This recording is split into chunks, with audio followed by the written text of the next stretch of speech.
Hay una isla grande, la más grande del Caribe, de la que el mundo entero ha recibido cartas. Su contenido era musical, pero iban tan directas al corazón que muchas veces hemos soñado ser sus remitentes o destinatarios.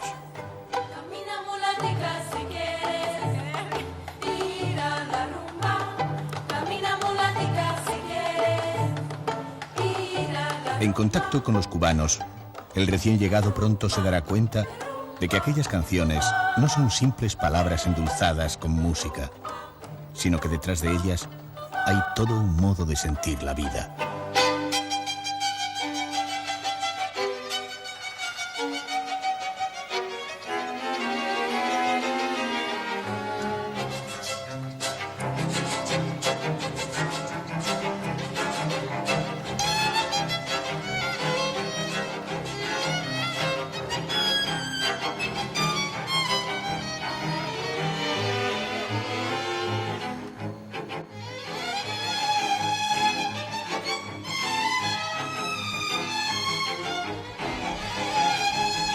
La Habana Vieja es el punto habitual de entrada de quienes llegaban por primera vez a Cuba. El conjunto urbano conserva más de 100 edificios de los siglos XVI y XVII. En cierto modo, la Habana Vieja es como una ciudad del sur español reflejada en un espejo. Aunque parte de los edificios espera restauración, el recorrido por el barrio sumerge en un espacio lleno de colores y sin tiempo, como la paleta de un pintor.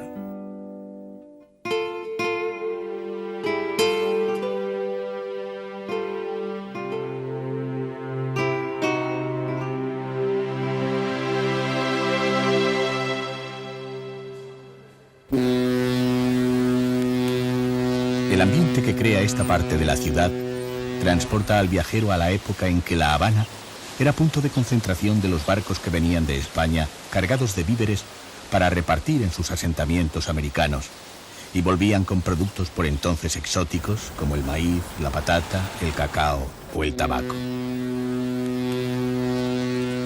Pero La Habana Vieja no es una ciudad museo, sino un museo viviente. En sus calles hoy caben tantas razas como tonos puede tener el azúcar. Blanco, moreno y prieto son solo palabras de aproximación a los 1000 colores de piel que ha dado el mestizaje entre razas. En el mercadillo de la Plaza de Armas es difícil distinguir qué cosas son de origen europeo o africano. Todo es mestizo, todo es cubano. La Plaza de Armas es la más antigua de La Habana y concentraba el poder civil. En uno de los lados se encuentra el templete que recuerda la fundación de la ciudad. A su lado está el castillo de la Real Fuerza que defendía la ciudad. Su veleta, decorada con una figura de mujer, fue la primera escultura que se forjó en Cuba.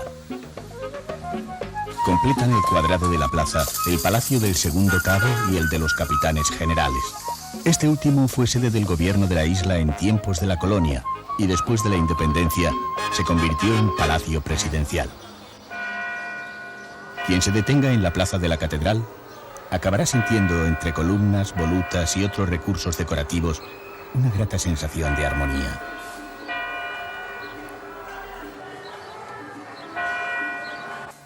A 2 pasos de la catedral se encuentra la casa en la que el escritor Alejo Carpentier representó la esencia del espíritu habanero dentro de su novela El siglo de las luces.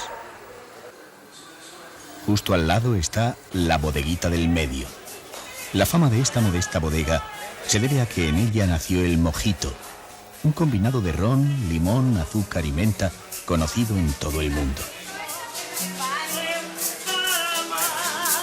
En realidad, hay 2 Habanas viejas. La Habana restaurada, turística, y la Habana vieja, de verdad vieja. La primera ha traspasado el umbral de la supervivencia y resulta visitable, fotografiable. La segunda ha perdido todas sus capas de pintura. Como una anciana que fue elegante en su juventud, muchos de sus rasgos aún recuerdan la belleza escondida tras el paso de los años. No hay mentira en su rostro, pero tampoco queda orgullo. Si acaso, la belleza de lo que fue y ya no es, que es otra forma de belleza. La fortaleza extrema de quien muestra sin pudor las huellas de los huracanes, las lluvias, las agresiones, la vida misma que lejos de convertirse en antigüedad, falsa eternidad, se deja ir, se desvanece.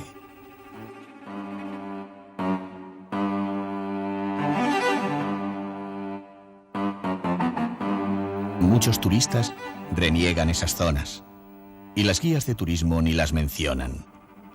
Pero hay un artesano en el mercadillo de Plaza de Armas cuya mercancía es una humilde reproducción en escayola de esta ciudad fragmentada, rota, de esta Habana vieja, sinceramente envejecida.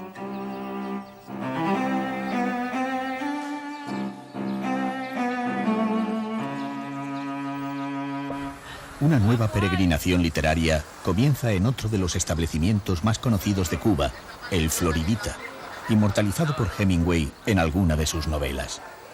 Hemingway vivió casi 40 años en Cuba, los primeros 11 en el Hotel Ambos Mundos, dentro de la Habana Vieja. Todavía se conserva una habitación con sus recuerdos. Después, cuando decidió quedarse para siempre en esta isla, hizo su casa en la finca La Vigía, situada en un barrio periférico.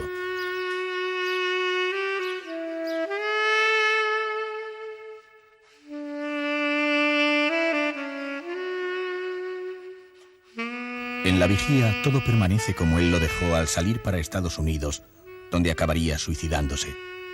Sus cosas nos ponen en contacto con la parte más humana del escritor, que aunque de apariencia jovial y vitalista, tenía una personalidad inestable. Conocido su carácter depresivo y su final, cabe preguntarse por el destino que reservaba a estas balas. En el jardín pueden verse las tumbas de sus perros y también su yate, en el que pudo madurar su novela El viejo y el mar. Su piscina, aunque vacía, intenta mantener vivo el recuerdo de este cubano de adopción genial y complejo que después de una vida de creación decidió destruirse a sí mismo.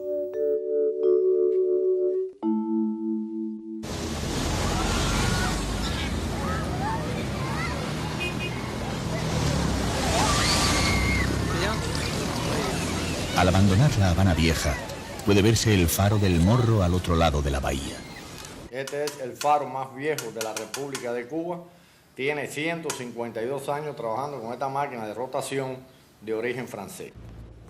El faro pertenece al fuerte del Morro, que con el de la Punta convertían el puerto de La Habana en uno de los más seguros de América. Al salir de La Habana Vieja, el viajero tendrá la impresión de haber pasado de una ciudad española a una ciudad francesa. La expansión de la ciudad tuvo lugar en la época en que los Borbones habían tomado el relevo a los Austrias en el gobierno de España, y la modernidad se expresaba en términos de similitud con todo lo que se producía en Francia. Alrededor del Parque Central, que fue el centro de la ciudad durante el siglo XIX, a la sombra de la estatua de José Martí, se reúnen los forofos del béisbol.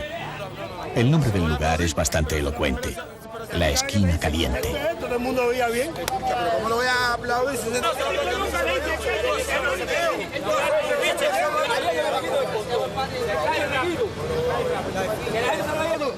Lo que se perdió fue la copa. Lo único oficial. Cerca del Parque Central está el Capitolio, inspirado en el de Washington, hoy Academia y Museo de Ciencias Naturales. La vida de la ciudad se ha desplazado hacia otras partes. La zona del Vedado está llena de palacetes de principios de siglo que lo han convertido en uno de los barrios más distinguidos de La Habana. Uno de esos palacetes es el de la familia de la escritora Dulce María Lionar.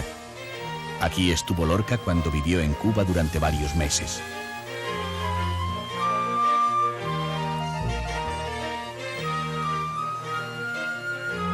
En la zona destaca el mítico Hotel Nacional, alojamiento de famosos actores y músicos en las décadas de los 40 y 50.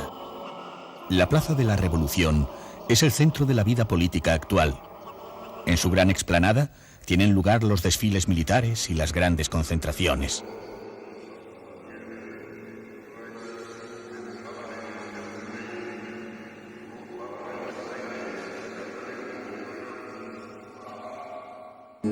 La insuficiencia del transporte público es resuelta con imaginación.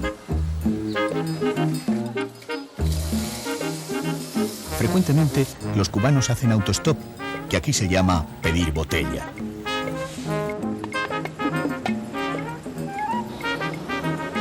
El ahorro de gasolina ha impuesto modelos de transporte colectivo que será difícil encontrar en cualquier otro lugar del mundo.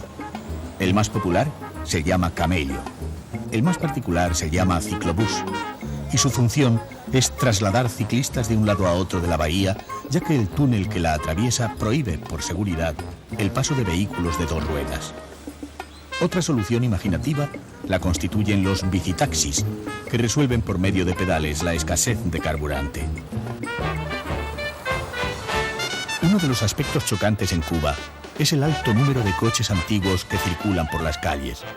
Se debe sin duda a las especiales circunstancias de la economía, pero en todo caso constituyen un delicioso anacronismo.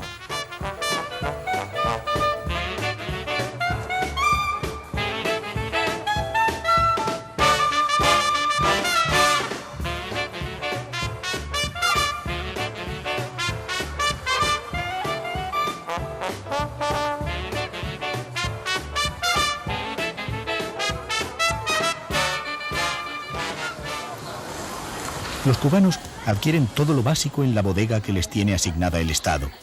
Todo lo que necesiten o deseen fuera de lo estipulado en su cartilla de racionamiento lo pueden conseguir en tiendas o mercados en los que rige como moneda el peso, o bien en otros en los que rige el dólar, llamados diplomercados.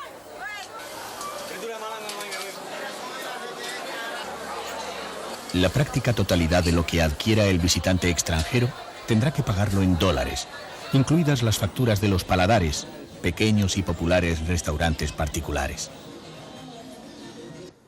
Pero nadie debe abandonar La Habana sin entregarse un rato a contemplar la vida de esta ciudad asomada al malecón, un paseo de 7 kilómetros que recorre la línea del mar, abierto desde la embocadura del puerto.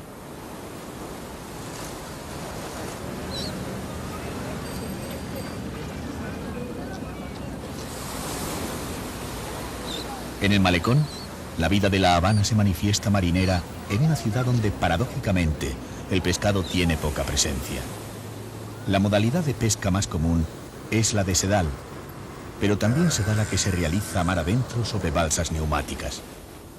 Están prohibidas al parecer por seguridad de quienes la practican, pero la gente arrostra el riesgo con tal de llevar algo de pescado a su casa.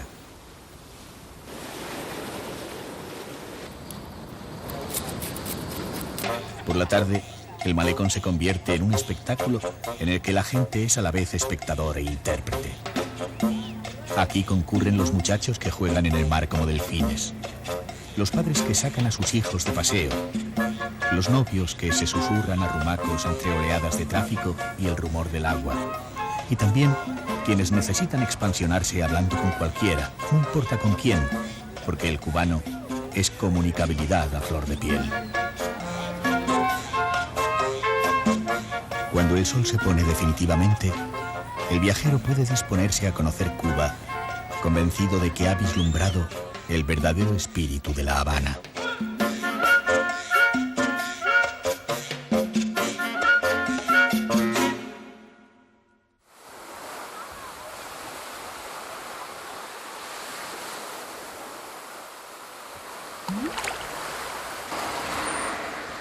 En el camino a Varadero aparecen unas instalaciones de extracción de petróleo. Hace algunos años se llegó a creer que estas perforaciones darían un vuelco a la economía del país y cambiarían el destino de la zona. Lamentablemente las expectativas no se cumplieron. El petróleo que se saca es de poca calidad y escaso.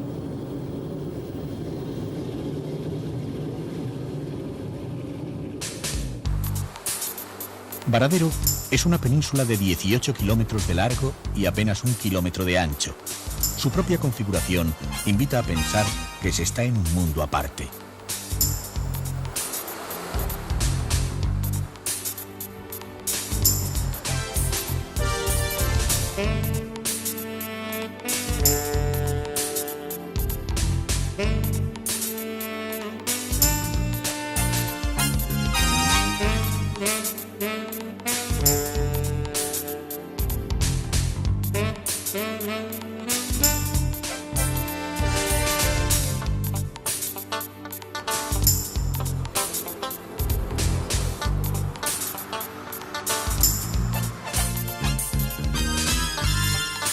Los hoteles se alinean en la lengua de tierra que separan las dos costas. En medio de ellos todavía queda como restaurante la casa del señor Dupont, que empezó a dar a conocer Varadero, y la casa del gángster Al Capone, que también se ha convertido en restaurante.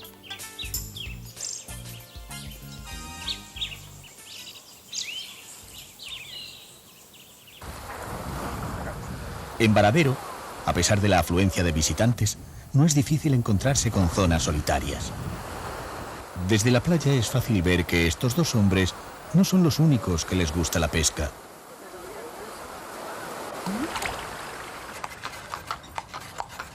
A la hora de comer, además de los hoteles, el Parque Retiro Josone reúne un buen número de restaurantes. La sensación de paz es tanta que hasta los cormoranes, cuervos marinos, se sienten obligados a respetar la tregua. Sentados a la mesa, es recomendable pedir congri, un combinado de arroz y frijoles que hace de base a cualquier plato de cocina criolla. Desde Varadero existe la posibilidad de realizar excursiones y en cualquier bar de carretera disfrutar con la música popular.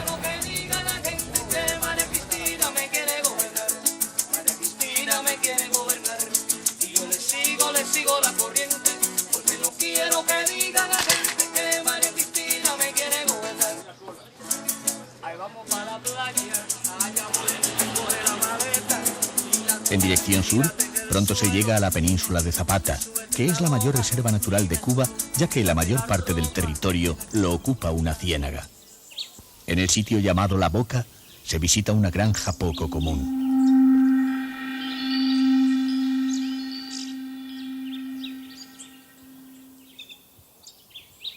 El criadero empezó a funcionar en los años 60 para proteger los cocodrilos diezmados en el pasado por los cazadores. Resulta fundamental su ubicación en el espacio natural de estos animales. Son bastante prolíficos y su vida suele alcanzar alrededor de 80 años. A la hora de emparejarlos, los cuidadores seleccionan los mejores ejemplares.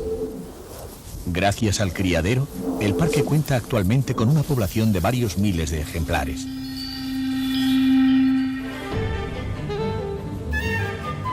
Junto al criadero, salen lanchas hacia la Laguna del Tesoro. Es fácil sentir que se está de nuevo ante la naturaleza salvaje e indomable.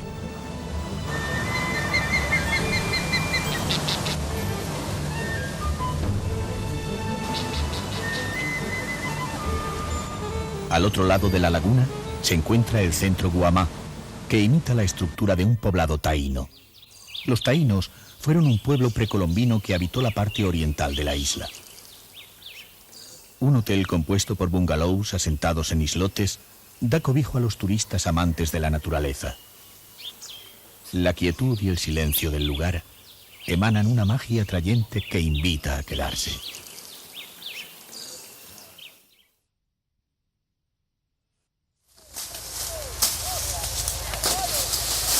Los cultivos de caña de azúcar ponen al viajero en contacto con la historia de Cuba y con lo más profundo del alma de los cubanos.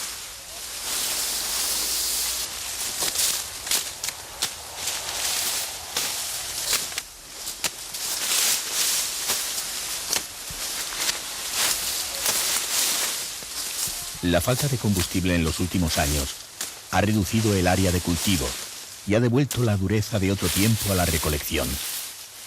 Después de contemplar las labores de la zafra, es difícil olvidar que hasta convertirse en azúcar, la caña tiene su trago amargo.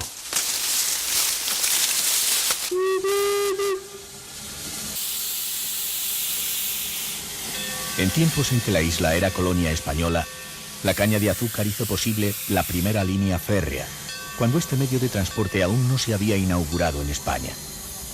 Algunas de sus primeras locomotoras, que datan de mediados del siglo XIX, llevan funcionando ininterrumpidamente 150 años, dejando en los ojos que contemplan su paso una estampa intemporal en la que se funden el presente y el pasado.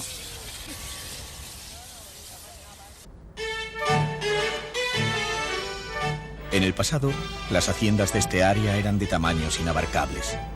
La aglomeración de esclavos era tanta que aconsejó a los gobernantes la fundación de nuevas ciudades. Una de estas nuevas ciudades fue Cienfuegos.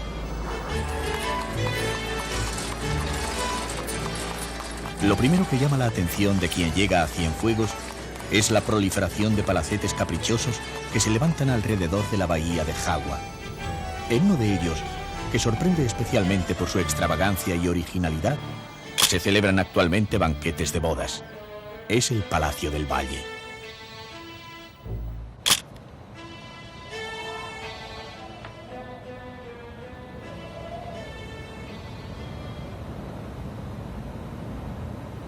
El Palacio del Valle fue mandado construir por un español. Recuerda a los que levantaban los indianos en el norte de España después de hacer las Américas. Cienfuegos, tierra mía, donde es más fino el aire, más tersa su bahía y más clara su luz. Me sigue noche y día su cálido recuerdo, ciudad del alma mía, linda perla del sur. La ciudad de Cienfuegos surgió de la noche al día a principios del siglo XIX. Nació como si los caballos que todavía trotan por sus calles transportando viajeros hubieran ido levantando casas a su paso. La fundaron 40 colonos venidos de Burdeos por deseo del gobernador José Cienfuegos. Los medios de transporte actuales y la vida cotidiana inducen a pensar al que llega que el tiempo se hubiera detenido después de aquel momento mágico. El ritmo de sus olas, su ancho de mugir. Cuando llegue la hora, quiero morirme aquí. Cienfuegos, aquí. El paso de casi 2 siglos no ha hecho mella en la apariencia de Cienfuegos.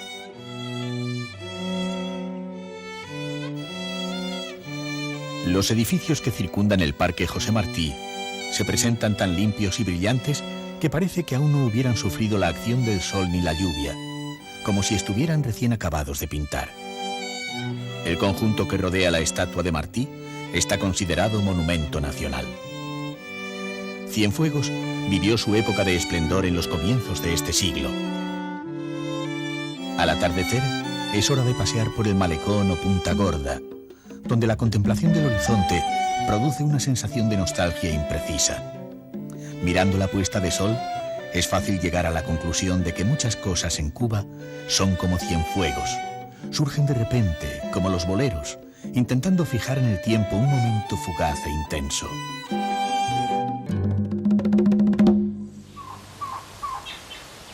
Siguiendo camino hacia el este, se tropieza con las primeras estribaciones de la cordillera de Escambray, que ocupa la parte central de la isla. Un alto en el camino en el pueblo de Cumanayagua permite refrescar la garganta con un trago de guarapo. El guarapo es el jugo de la caña de azúcar recién exprimida. Como bebida que carece de alcohol, es apta para todas las edades. En toda Cuba es muy popular. Su alto contenido de azúcar proporciona efectos tonificantes. El paisaje se vuelve cada vez más abrupto a medida que se asciende. Cuando se alcanza una altitud de 600 metros, es recomendable cambiar de vehículo para seguir viaje. La excursión, que empezó a la placentera orilla del mar, se ha convertido poco a poco en una aventura.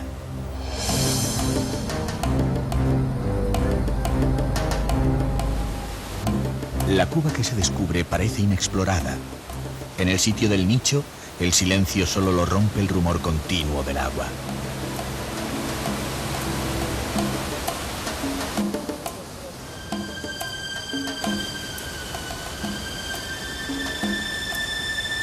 La frescura del agua es poco frecuente en países tropicales. Aquí la sonoridad de Cuba no se limita a la del agua. Aquí Cuba, además, se oye. Si el viajero viene provisto de paciencia y algo de suerte, podrá descubrir entre las ramas el tocororo, el pájaro nacional de Cuba, cuyo plumaje reproduce los colores nacionales.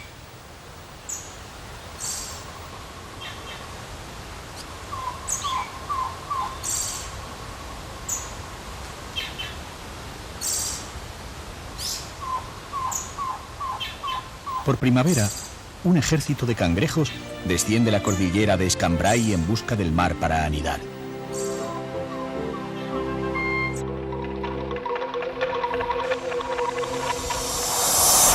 Este se ha salvado de casualidad, pero no todos correrán la misma suerte.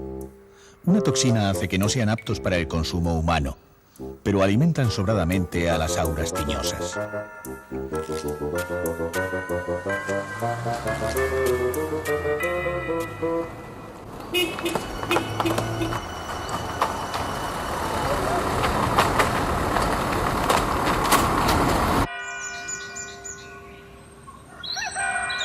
Trinidad al amanecer.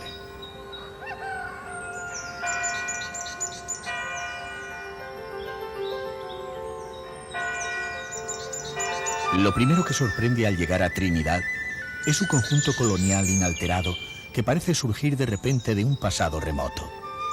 El viajero puede creer haber entrado en un mundo en el que todavía pululan nombres y hechos que ya pertenecen a la historia. Trinidad se desarrolló rápidamente gracias a la explotación del oro en el siglo XVI. El empedrado de sus calles procede de España. Formaba parte de la carga que traían los galeones que volvían cargados de oro. Después, cuando se acabó el oro, mantuvo su prosperidad con la implantación de grandes haciendas dedicadas al cultivo del azúcar con mano de obra esclava. Los grandes ventanales abiertos a la calle sugieren el deporte que más cubanos comparten actualmente: disfrutar de la luz, el clima y contemplar el mundo desde la ventana.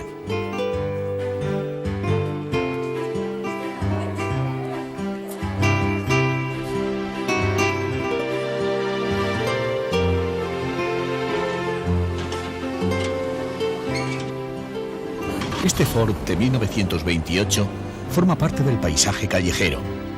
En Trinidad, curiosamente, muchas cosas que solo son imaginables en museos gozan de una vigencia sorprendente. Desde Trinidad puede hacerse una corta excursión en un antiguo tren azucarero. A pocos kilómetros de dejar Trinidad se presenta ante la vista un hermoso valle que reúne la mayor manifestación de cultivo de caña de azúcar que pueda concentrarse en una sola mirada.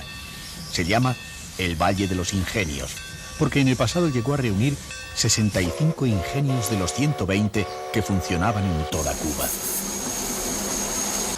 El viaje nos sumerge en el tiempo de la colonia.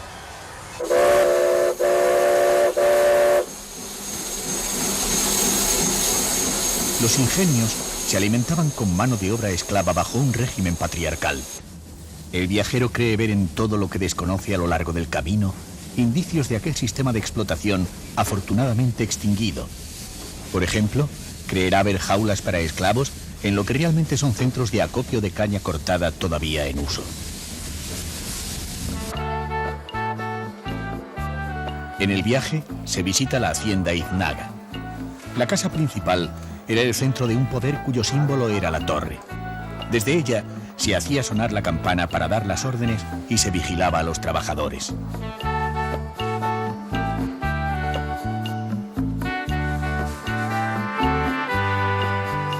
La visita a la hacienda Iznaga tiene algo de dulce y amargo a la vez, pues invita a pensar en la cantidad de vidas anónimas que no suelen recoger las páginas de la historia.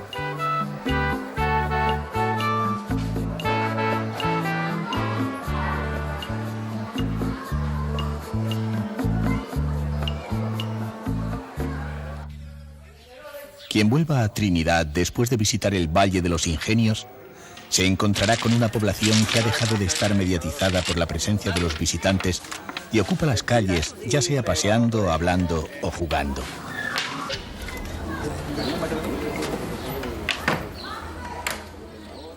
Cuando la luz del día se va y los sentimientos se desatan de las razones, el lugar de reunión más común en cualquier ciudad cubana, por pequeña que sea, es la Casa de la Trova.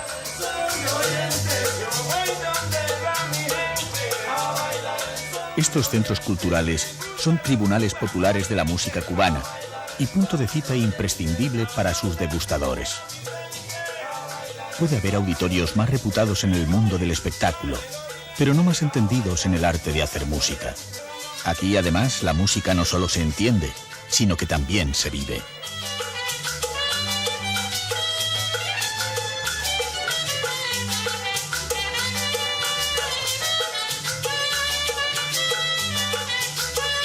El género que más se prodiga es el son, que se caracteriza por la alternancia de un solista con un pequeño coro. Con el son se expresa todo, desde el sentimiento más profundo a la manifestación social más cotidiana.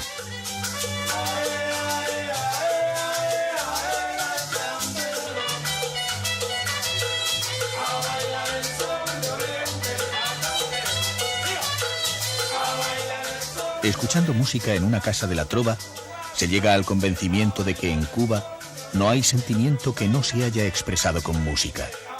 Y se entiende por qué Cuba exporta más ritmos musicales que ningún otro país del mundo.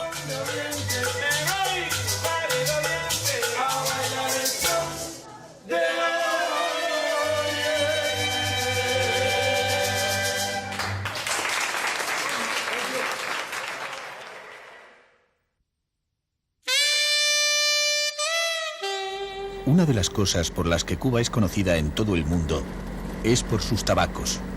Sus cultivos más importantes se localizan al oeste de La Habana. Saliendo de la capital en esa dirección, el visitante se encuentra de pronto en medio de un bosque que despierta su curiosidad por su espesura. Es el Parque de la Moca, un ecosistema de más de 25.000 hectáreas. Hace 30 años, esta zona estaba totalmente deforestada. Ahora posee más de 20 especies de árboles de maderas nobles.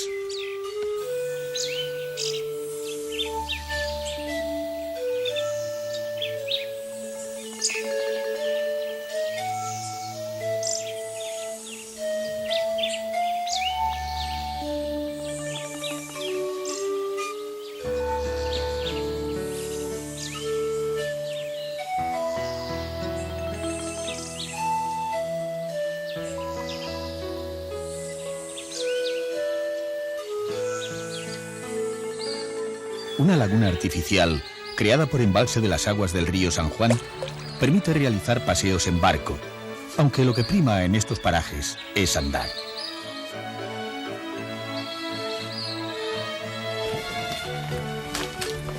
Dentro del área se visita una vieja hacienda de café, puesta en marcha por unos franco-haitianos venidos a Cuba en el siglo XIX. La vivienda del amo evidencia que todos tenemos una casa en nuestra imaginación y a veces la reproducimos sin tener en cuenta dónde nos encontramos. El colono franco-haitiano hizo su casa en Cuba como la habría hecho en Francia.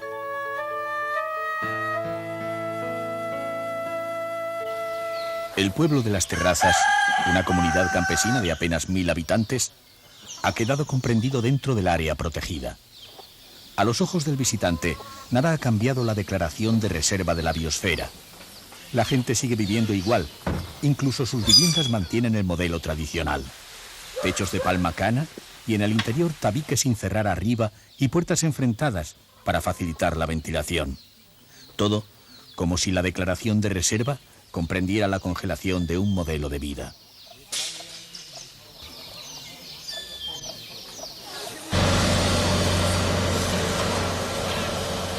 La dificultad de movimientos que tienen los cubanos les ha dado una nueva noción del tiempo. La impresión que recibe el viajero es que viven en la carretera a la espera de algo que no llega. Pero ellos parecen no hacer una tragedia de las esperas y tomarlas con filosofía. Con su actitud, han sacado de la crisis una virtud. La escasez de medios de transporte ha convertido la solidaridad en una obligación, legal en los coches del Estado y moral en el caso de los coches particulares. Siguiendo hacia el oeste, se entra en el territorio de los tabacales. Los entendidos afirman que la provincia de Pinar del Río produce las mejores hojas de tabaco del mundo. Este cultivo constituye el tercer recurso económico del país tras el turismo y la caña de azúcar. Cerca de cada suerte de cultivo suele verse una choza. Son los secaderos. Las hojas de tabaco pasan a ellos en pequeños manojos para que no se pudran después de recolectadas. La necesidad de aire en el oreado exige que el secadero esté bien ventilado. El secretario de Estado de Relaciones Exteriores de República Dominicana, excelentísimo señor Eduardo Latorre Rodríguez. Al entrar en la fábrica de cigarros, sorprende la voz de un hombre que se impone desde un estrado. En cumplimiento de una invitación del canciller cubano Roberto Robaina. Al parecer, es tradicional la figura del lector en estos establecimientos. Su función es leer al resto de trabajadores, obras literarias y la prensa del día.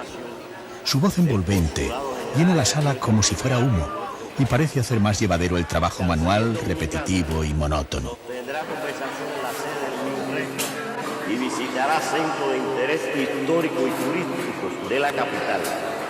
Su visita se inscribe en los esfuerzos por fortalecer los vínculos de amistad y cooperación. En plena zona tabaquera, la carretera se adentra en una llanura salpicada por colinas de paredes verticales. Se llaman mogotes. Los mogotes están llenos de cuevas por las que corren ríos subterráneos. Algunas de ellas pueden visitarse.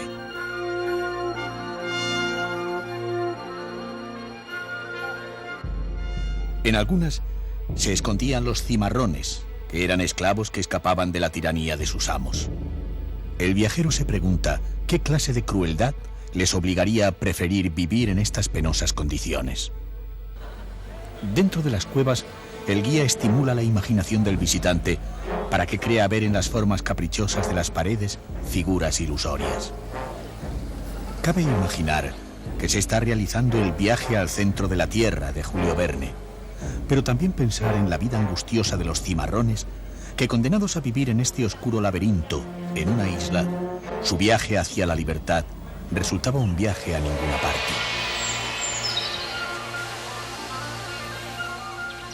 A la salida de la cueva, como para ayudarnos a salir del espanto, un artesano nos regala un colibrí hecho con hojas de palma, delicadeza de los cubanos.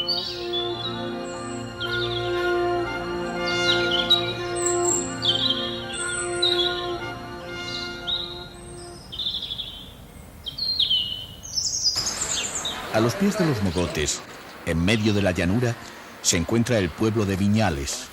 La ciudad, fundada en el siglo pasado, produce una agradable sensación de sosiego. En una de sus calles hay una academia insólita. Enseña a jugar al ajedrez. La afición a este juego tuvo su punto álgido en los años en que Cuba mantuvo una estrecha relación con la antigua Unión Soviética.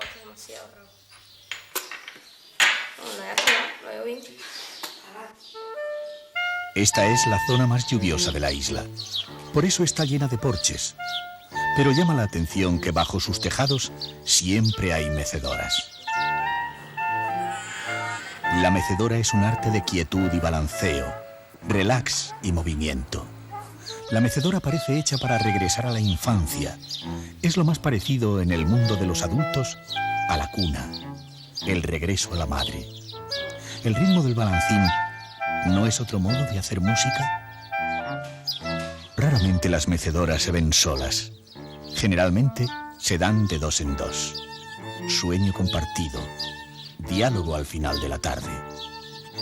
Toda una ciudad llena de mecedoras, ¿no es el más grandioso homenaje al ensueño?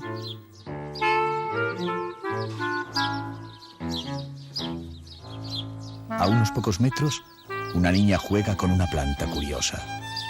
Aquí en Viñales, su nombre no podía ser otro: dormidera.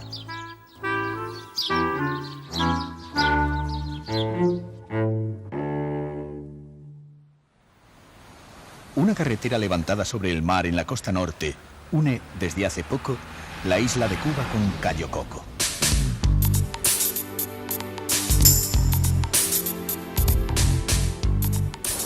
Circular sobre ella entre dos grandes masas de agua produce una sensación extraña e inquietante que no se disipa a lo largo de sus casi 30 kilómetros.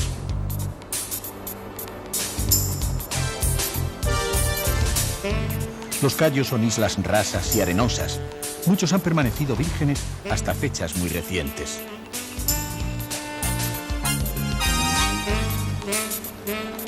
Pese a que la carretera solo funciona desde el año 93, Cayo Coco ya dispone de varios hoteles.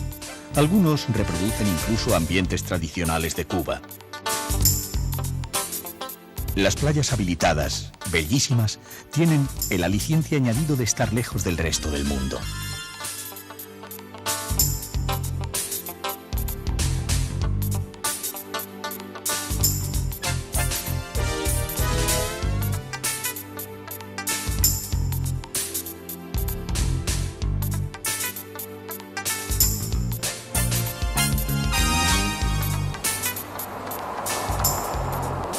Cayo Coco incita al visitante a adoptar el papel de espectador más que el de actor. Lo mejor que ofrece este cayo es la observación del mundo que encierran los parajes en los que todavía no hay caminos. Más del 70% de la superficie de estos cayos está cubierta de bosque. El árbol más abundante es el mangle, que puede tomar el agua salada de estas tierras bajas, donde a menudo aflora el agua del mar.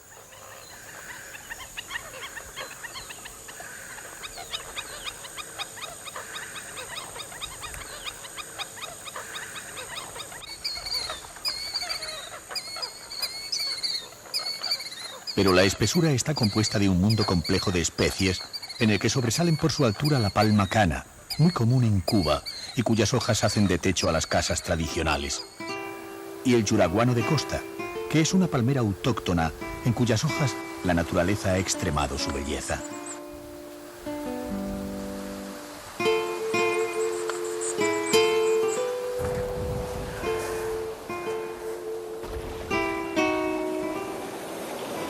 La altura media sobre el nivel del mar es de 1 metro. La altitud máxima se alcanza en las dunas, que llegan a los 14 metros. Desde ellas puede divisarse el mar de un inusitado color verde y apreciar la diferencia de color entre el agua marina y la de los lagos internos, enrojecida por la descomposición del mangle.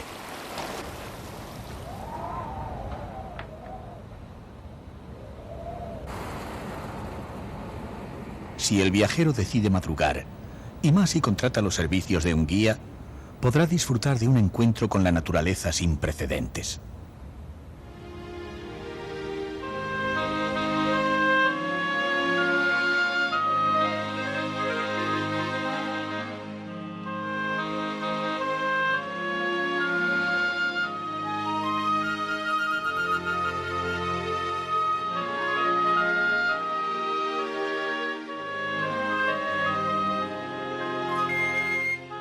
Justo con el alba, la vida de las aves cobra una inusitada actividad. Cayo Coco es una reserva natural en la que se las puede observar a una distancia cercana.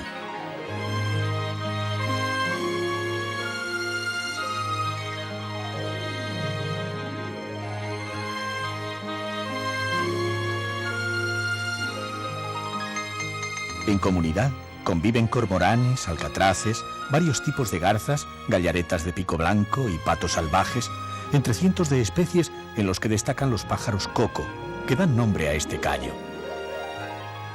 Pero sobre todo llaman la atención los pelícanos, cuyo vuelo raso simula el deslizamiento de patinadores sobre hielo.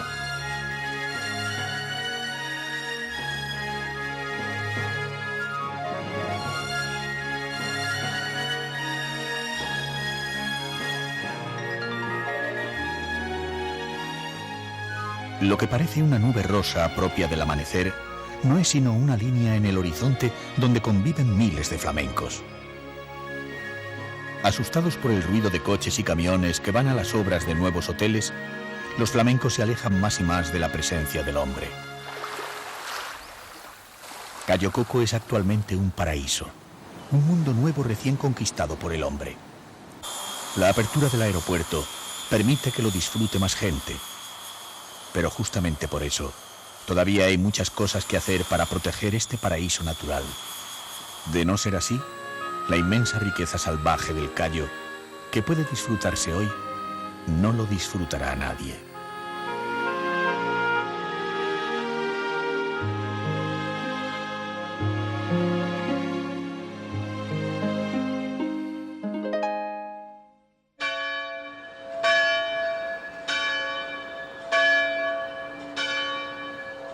Santiago es el contrapeso geográfico de La Habana.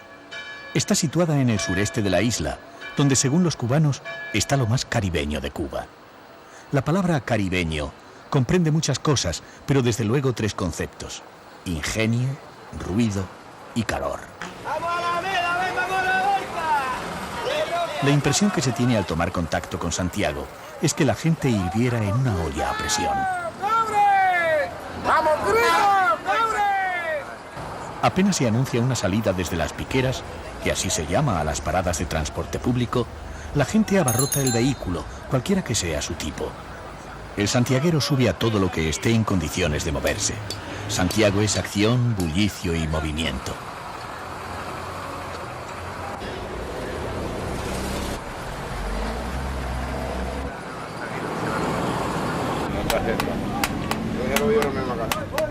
Apenas se mire con atención, puede verse que la vida de Santiago sale adelante a base de arranques de ingenio. Esta camioneta logra sobrevivir gracias a la superación de las barreras ideológicas. Parte de su cabina es Chevrolet y otra parte es STIHL soviética. Un canalón que no puede contener el agua hace florecer ajos y plantas medicinales usado como jardinera. La carretilla de un maletero puede tener tantos orígenes como componentes.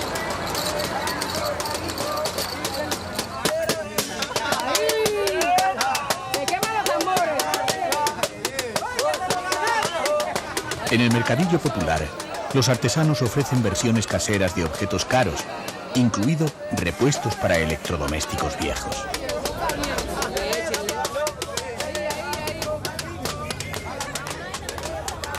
Una lata de conserva puede servir como lámpara de petróleo y un bote de penicilina puede contener esmalte para las uñas.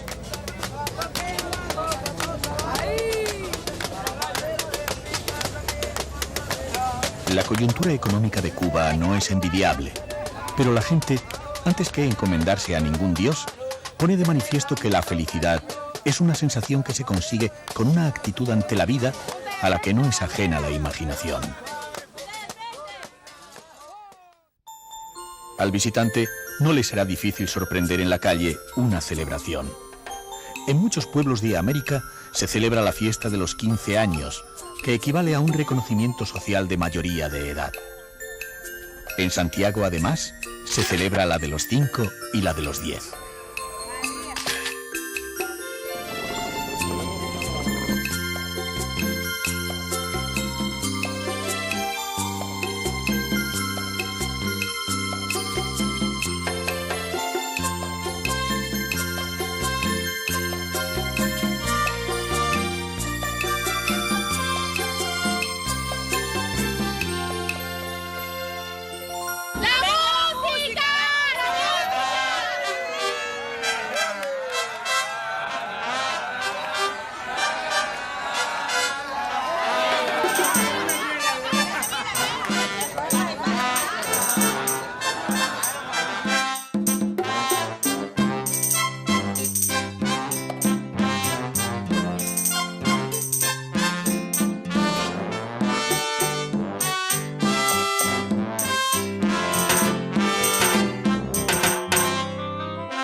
El entusiasmo que ponen las madres hace creer que fuera más importante para ellas que para los niños.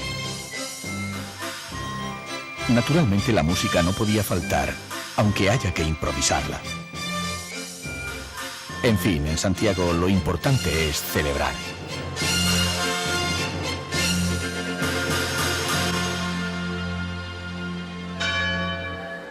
La catedral. La vida de Santiago gravita sobre el Parque Céspedes, centro antiguo que reunía todos los poderes. Una casa que llama especialmente la atención por su sobriedad pasa por ser la casa más antigua de la isla. Su construcción tuvo lugar en los primeros tiempos de la colonia y representó el poder absoluto, ya que en ella vivió Diego Velázquez, que fue el hombre más poderoso de Cuba. Por aquel entonces, Santiago era la capital de la isla, y esta ciudad era el reflejo de la hispanidad. Es posible también visitar el Museo Bacardí, con su colección de pintura, o conocer la mastodóntica Plaza de la Revolución.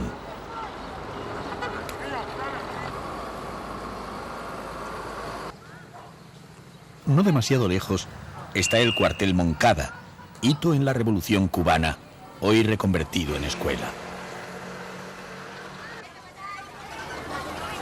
La diversidad de la población, el calor y la lejanía del poder hacen que la gente de Santiago tenga una forma muy particular de ser. Donde mejor se manifiesta su carácter es en la calle.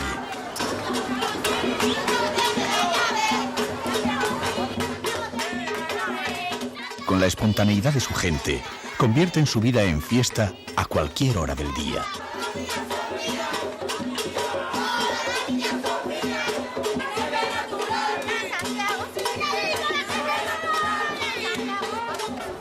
Los artesanos salen a la acera a realizar sus obras, como si vivieran ajenos a las miradas de todo el que pasa.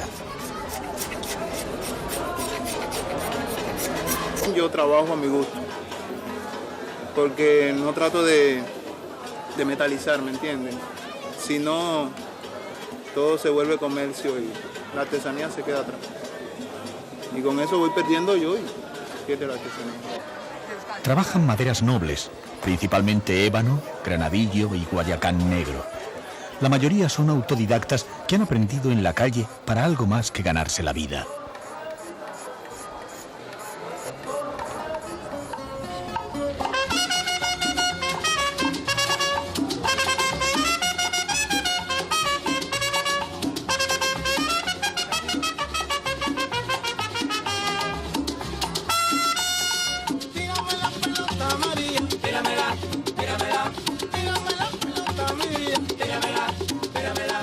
El cubano Fernando Ortiz dijo que la música popular es la voz del pueblo y el alma común de las generaciones. En Santiago la música parece tener tanto tiempo y tanta vida como eternidad plena dicen que tiene la gloria. Quizás la embriaguez de vida, expresada en ritmo, hizo afirmar a Lorca en un verso: volveré a Santiago.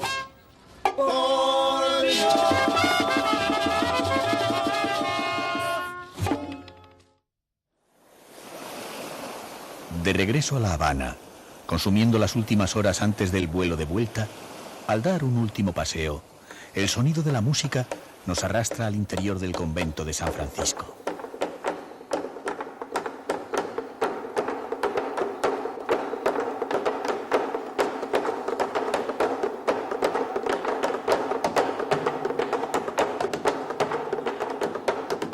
El grupo Camerata Romeu ensaya la música de López Gavilán, un autor cubano contemporáneo. Ecos nostálgicos de dos continentes, el europeo y africano. Gentes que un día llegaron a la isla y nunca más regresaron.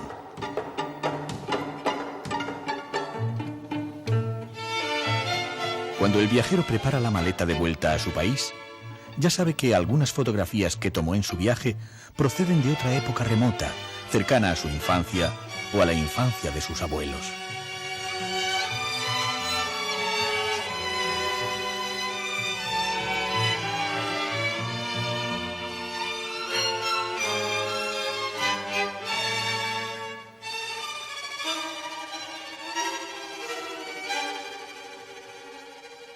Pero además de nostalgia, Cuba es también alegría y color.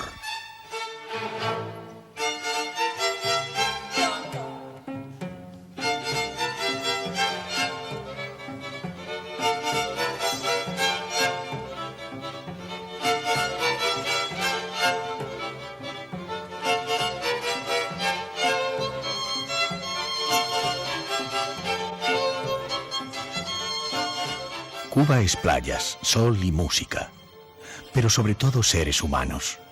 Gente con una extraordinaria vitalidad. Hombres y mujeres que a cualquier viajero que pase unos días en esta isla le habrán llegado directos al corazón.